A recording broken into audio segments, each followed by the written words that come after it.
Welcome to KRR kitchen. இன்றைக்கி நம்ம கிச்சனில் நல்ல ஒரு ஆரோக்கியமான டிஃபன் ரெசிபி தான் பார்க்க போகிறோம். இன்றைக்கி நம்ம கம்பு அடை எப்படி செய்கிறதுன்னு தான் பார்க்க போகிறோங்க. இந்த கம்பு அடை கூட நல்ல ஒரு சூப்பரான தேங்காய் சட்னியும் சேர்த்து பார்க்க போகிறோம். இந்த ரெண்டு ரெசிபியும் பார்த்திங்கன்னா ரொம்பவே அருமையாக இருக்கும். இந்த காம்போ கண்டிப்பாக ட்ரை பண்ணி பாருங்கள். எப்படி செய்கிறது நம்ம வீடியோக்குள்ளே போய் பார்ப்போம். அதுக்கு முன்னாடி நம்ம சேனலில் இப்போ தான் ஃபஸ்ட் டைம் பார்க்குறீங்கன்னா சப்ஸ்கிரைப் பண்ணி வச்சுக்கோங்க. கூடவே பெல் சிம்பிள் ப்ரெஸ் பண்ணி ஆளுங்கிற ஆப்ஷனையும் ப்ரெஸ் பண்ணி வச்சுக்கோங்க. அப்போ தான் நான் போகிற வீடியோஸ் எல்லாம் உங்களுக்கு தொடர்ந்து நோட்டிஃபிகேஷனில் ஒன்றுக்கு ஒன்றே கிடச்சிக்கிட்டு இருக்கும். இதே போல் டிஃபன் காம்போ நம்ம சேனலில் நிறைய இருக்குது.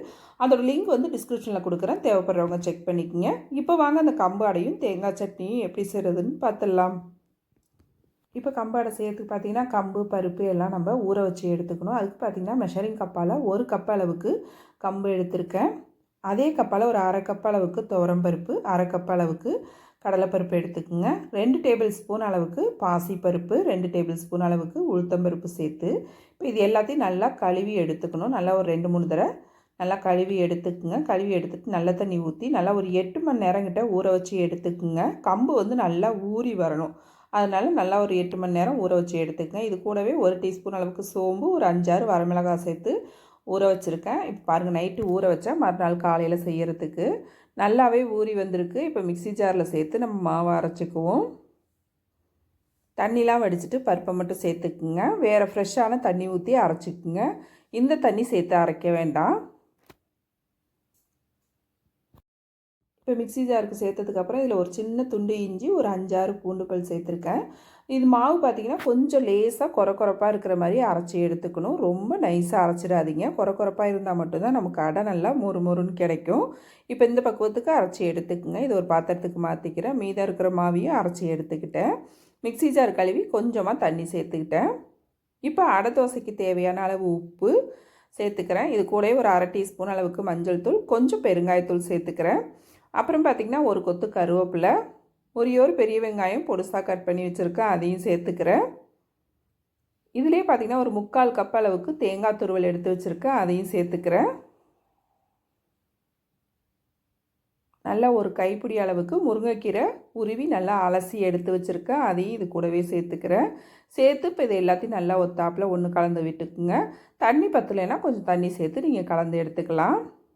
இப்போ மாவு பார்த்திங்கன்னா இந்த பக்குவத்துக்கு இருக்கணும். நல்லா ஒத்தாப்பில் கலந்து விட்டுருங்க. இப்போ இந்த மாவு ஒரு 10 நிமிஷத்துக்கு அப்படியே இருக்கட்டும். ஒரு மூடி போட்டு ஒரு ஓரமாக எடுத்து வச்சுருங்க. இந்த கேப்பில் நம்ம சட்னி எப்படி செய்கிறதுன்னு பார்ப்போம். இப்போ சட்னி செய்யறதுக்கு அடுப்பில் ஒரு கடாய் வச்சுருக்கேன். ஒரு 2 டீஸ்பூன் அளவுக்கு எண்ணெய் சேர்த்துக்கிறேன்.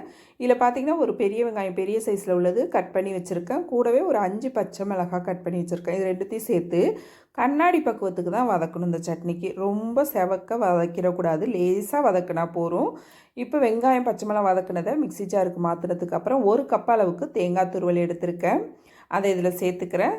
சட்னிக்கு தேவையான அளவு உப்பு, ஒரு சின்ன துண்டு புளி இது கூட சேர்த்து அரைச்சி எடுத்துக்கும். உங்களுக்கு விருப்பம்னா இதில் பொட்டுக்கடலை சேர்க்கலாம், வேர்க்கடலை சேர்க்கலாம். நான் இன்றைக்கி வெறும் தேங்காய் மட்டும்தான் சேர்த்து அரைக்க போகிறேன்.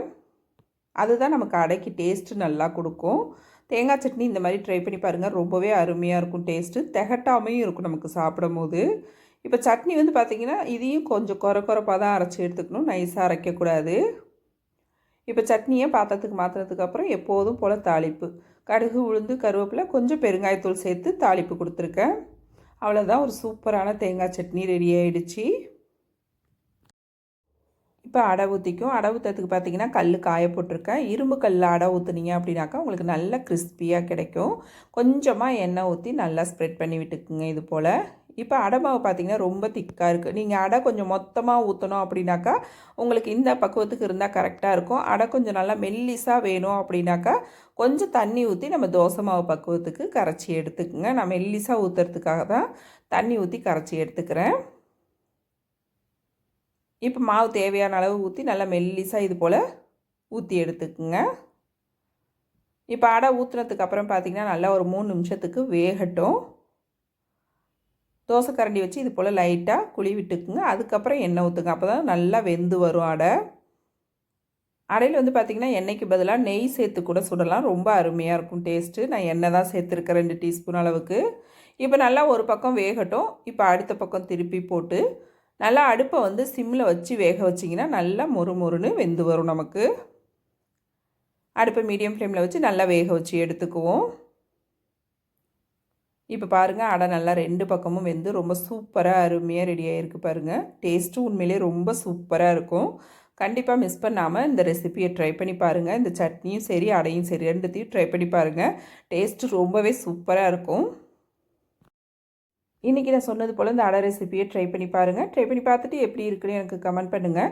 என்னோடய ரெசிபி பிடிச்சிருந்ததுன்னா லைக் பண்ணுங்கள், ஷேர் பண்ணுங்கள். மறக்காமல் நம்ம கேஆர்ஆர் கிச்சனை சப்ஸ்கிரைப் பண்ணி வச்சுக்கோங்க. நாளைக்கு வேறு ஒரு ரெசிபியோடு சந்திப்போம்.